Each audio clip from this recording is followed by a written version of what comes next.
The artist, let's say the model, is only using 10% of features. You know, you're paying like 15k ringgit, but you're only using like 1,500 ringgit worth of features. And a lot of smaller things like props all can be done in Blender if you're willing to train them. Long-term cost, very effective. That's why like certain, the Thai government, if I'm not mistaken, they have an official Blender book to promote Blender among the local students, because they know for the Thai baht, it's even more expensive to license Maya, Max, ZBrush, Photoshop. You know, everybody's lunch money is gone before you even start work. So there goes your bonus, don't blame me. Yeah, if you guys are interested in Blender, I think you're part of there's a Blender user group Malaysia website in Facebook. People putting tutorials up, so you just want to try out, you can check out the tutorials. I think I really like that page really. Yeah, so there's a page for Blender user group Malaysia, and they have tutorials. They're going through like, now they're about number 10 or something. They start really from really basic stuff to. If it was a much older version of Blender, I wouldn't recommend it because documentation was scarce, tutorial was scarce. You know, but nowadays Blender is quite powerful. It even has its own compositing system, video compositing system. If you go to blender3d.org, you see like Big Bug Bunny, almost the same quality as those 3D animated series from Pixar. Very good. Syntel, there's another one. So the limit is really the artist's imagination and if he's willing to pick up new software. That's it. What are your plans with the engine? Okay, for $1 million bucks. Also okay? Okay, plans for engine. Initially, we plan to slowly update it and upgrade it along the way. Not a lot, but we like to keep our options open. Options open in a sense that in the future, should we intend to go console and so on and so forth, this will be one of the best options for us. There are some, of course, some of counter argument with me in the sense that if you use this type of engine, it's going to take forever. You might as well just use UDK and stuff. But the problem is, for us here, it's a lot of money before you even start a project. Okay? And I think this money is better used elsewhere, like paying bonuses. And so on and so forth. So we plan to keep updating it. Because initially, in the end, our long-term goal is to make those action games, stuff like that. But we don't want to be hampered down by long-term engine concerns. Like, if this engine say, have you ever heard of Lead Tech engine from, what's it called, Monolith Studio? I mean, it shuts down, then everything is kaput.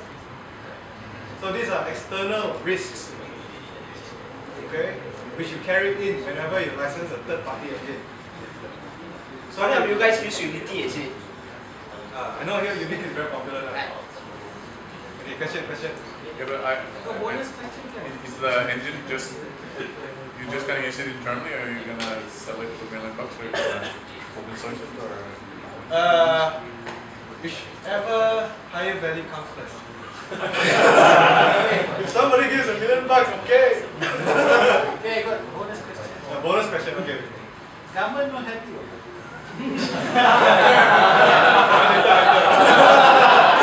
They want my That's a good question because the probably people want to know if you've tried and then where the problems or did you try in the first place? You mean applying for grants and all? Honestly, no. And why haven't you done that? The thing is this. Of course, funding helps, but the nature of game, especially when you're dealing with a new engine, it's still in the research and development. In the early stages, there's bound to be more research than development.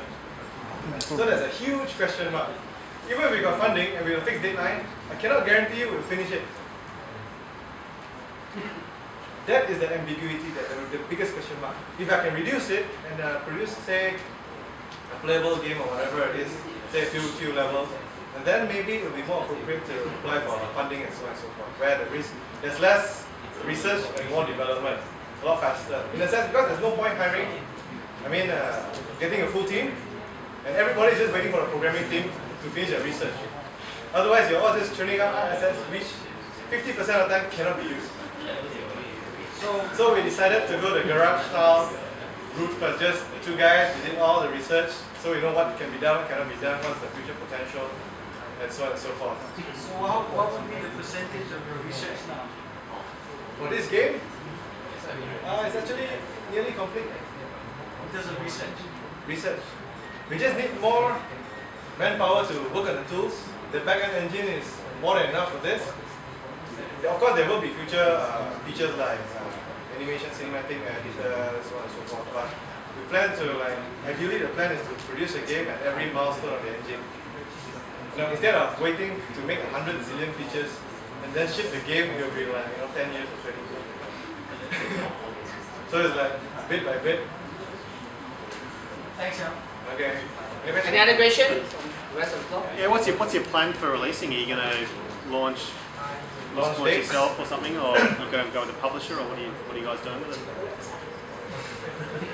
Okay. In regards to publisher, I'm just speaking from my point of view. Okay, doesn't apply to other studios here. In regards to publishers, there were some that were interested, but they don't fund external IPs because of the recession. Everybody is just huddled into their own IP and so on and so forth, so they don't take the risk, additional risk and so. So for us, it's in a way it's better also if we have full creative control, besides giving it a publisher, unless they offer like $10 million, then hey, it's your game. But other than that, we just plan to keep it internally. There were publishers that were very interested in it, but we felt that the deal did not suit our long-term goals. Next question. You have your other game called Present. Yeah. If you don't mind, could you share how is it doing? Okay, how is it? I can't release sales figure yet. It's slow. The problem with the market is not so much the product, from my experience. It's really about the visibility. That's where most of the money goes to. Paying reviews. You need to bribe someone to say nice things about your product. And it's so awesome, throw away all the other products. Stuff like that. It's slowly gaining. I mean, every day we still add on new downloads again and again and again, which is good. And WordZen is mostly generated from advertising revenue.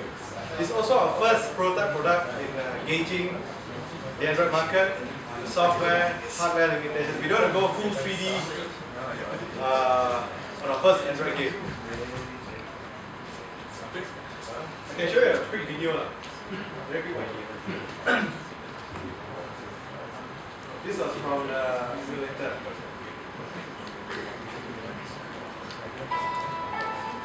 Sound. Finally, entertainment. So you can arrange it in any direction possible as long as in order.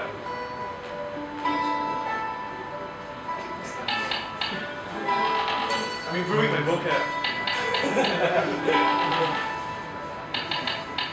How long did it took to make this game? 1 month. 1 month. That's pretty fine. You're planning to release another mobile game? Yeah. We are redoing some part of the engine to support iPhone, iOS devices as well. I mean, it's really working.